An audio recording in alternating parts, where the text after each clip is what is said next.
depressing miles of tombstones and flower shops. Hey guys, I'm Daniela with the SUNY Oneonta Music Industry Club, and today I'm here with Vinnie Caruana. Hello. So, I Am the Avalanche recently announced Wolverines, your third LP as a band. Are you excited for the album release, and are there any details you can share with it? I'm very excited. Best record that I think I've ever been a part of. I think I've probably said that every record I've done, but I really mean it this time. Awesome. It's a 10-song record. Some of the stuff is shown kind of a progression from what people are used to hearing from us, which is important. And yeah, it's coming out on the 18th of March, and we're gonna do a whole bunch of touring around it. Yeah. Actually, speaking about the tour, you recently announced the record release tour, and you released your first single off of Wolverines called "The Shape I'm In." How has the reception been with that single? It's been positive. At least I've been told that it's positive. I don't like to read that stuff. It bums me out. Yeah, it makes me like angry, and I get really sensitive about it, like personal. Makes sense. So my manager will tell me about all the good reviews, and she doesn't talk about the bad ones. So your release tour has been Turnover, Diamond Youth, and the Swellers. Are you excited to hit the road with them? Yeah, all good boys, and yeah, we're playing a lot of the markets in the U.S. that we enjoy the most, and it's kind of an easy tour. We kind of tour when we want to and how we want to. We don't really tour all year or anything. We just kind of plan, you know, strategic tours, not just tour to tour. Right. So this is just exactly the way we wanted to do it. So we're actually doing 2 weeks from home in New York to like Chicago and back, and then we're gonna fly to California, and we're gonna kind of skip all the tundra. Makes sense. So you just put out a new single on the Our Voices EP with your friends Anthony Ranieri, Chris Conley, and Adam Lazzara. How has that song been received? And did you approach the song any differently than you would have normally written a song? Kind of. I enlisted Steve Choi from the RX Bandits, who produced my solo record, to play on it, and my drummer, The Rat, he produced the track. I wanted to write a real like violent song, in like a folk setting, so I wrote like this ultra violent song, and it's really fun to sing. So with everything you've been doing with I Am the Avalanche, do you have anything going on with your solo stuff? I've taken a break from writing just for a little bit because I kind of wrote all the way up until the end for the Avalanche record. So I wouldn't say the well is run dry, but I'd like to replenish it a little bit. So I'd say as we start touring on the Avalanche record, I'll probably start, you know, making little demos on the road and just kind of get a head start on it. Yeah. So I would like to do a solo full length next. Awesome. So at the beginning of 2013, you released City by the Sea, and that was the last time you were here, actually. So do you have any favorite memories from the past year, and like any accomplishments that happened that were kind of unexpected? Well, that tour was really great. We all rolled, that whole tour that showed up, the Acoustic Basement tour, we all rolled around in a van together, and it was just like this really amazing experience. And you know, Koji and Brian Markey and Jeff Rickley and Lost for Words, we were all together, and those are all, you know, close friends. So it's really special, a start to the year, and you know, putting out the solo record was something I've wanted to do forever, and so, you know, putting that out and having people, you know, receive it well and sing along at shows, like it's been rewarding. It's really been a year of solo touring for me. And now that the Avalanche record's finished, I'll get back into that kind of world. So the transition feels good? Yeah, it's kind of the way it's going now, where it's all just kind of a big circle, and it's just kind of between. I have another band with some friends in California called Pieced Out, and that's kind of the cycle. It's Pieced Out, solo, Avalanche, and it all kind of, we just kind of fit it in. Actually, speaking of Pieced Out, do you have any news on that front?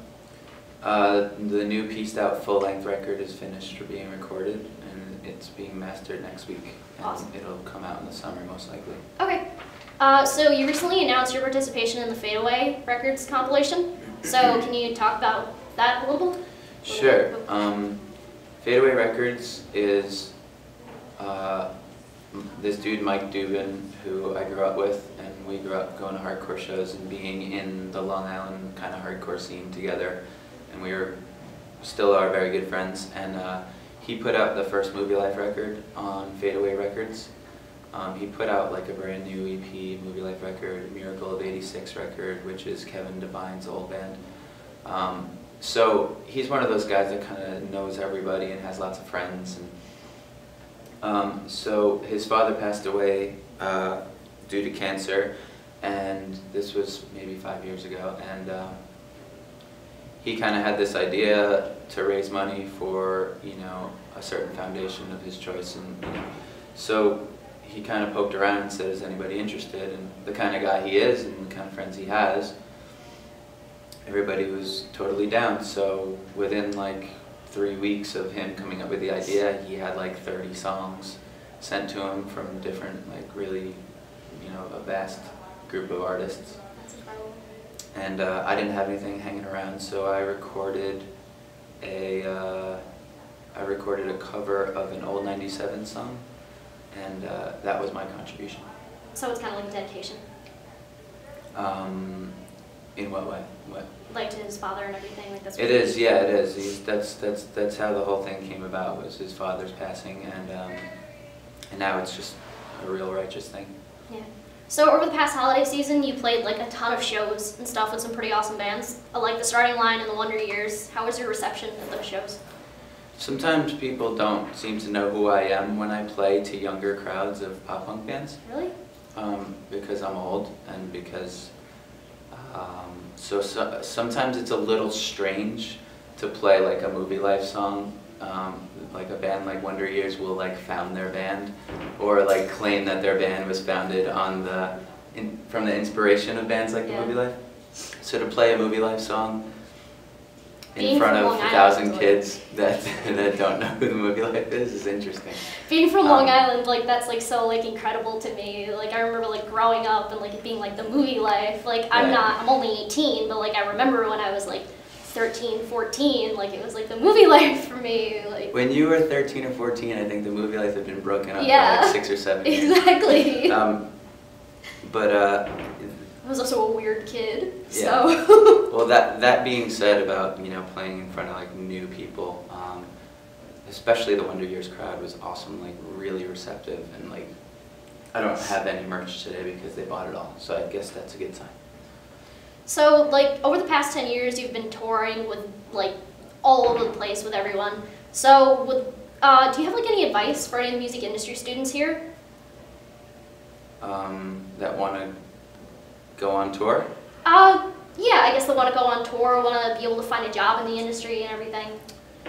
Yeah, see, the music industry for me is a bit different. Like, I feel like I'm not really a part of the music industry because I just make records and tour. So I'm kind of more in the touring industry. Mm-hmm. I would say don't start a record label. And because people don't sell records anymore, it seems like, you know, people kind of download music and stuff. Yeah. As far as people that want to be in bands, I mean, I still think, you know, as much as the internet can help, and, like, social media can help awareness of your band, I still think there's something to be said about getting in a van and kicking ass in front of crowds, and in front of, even if it's 5 people. I mean, I still think that holds true from when I started.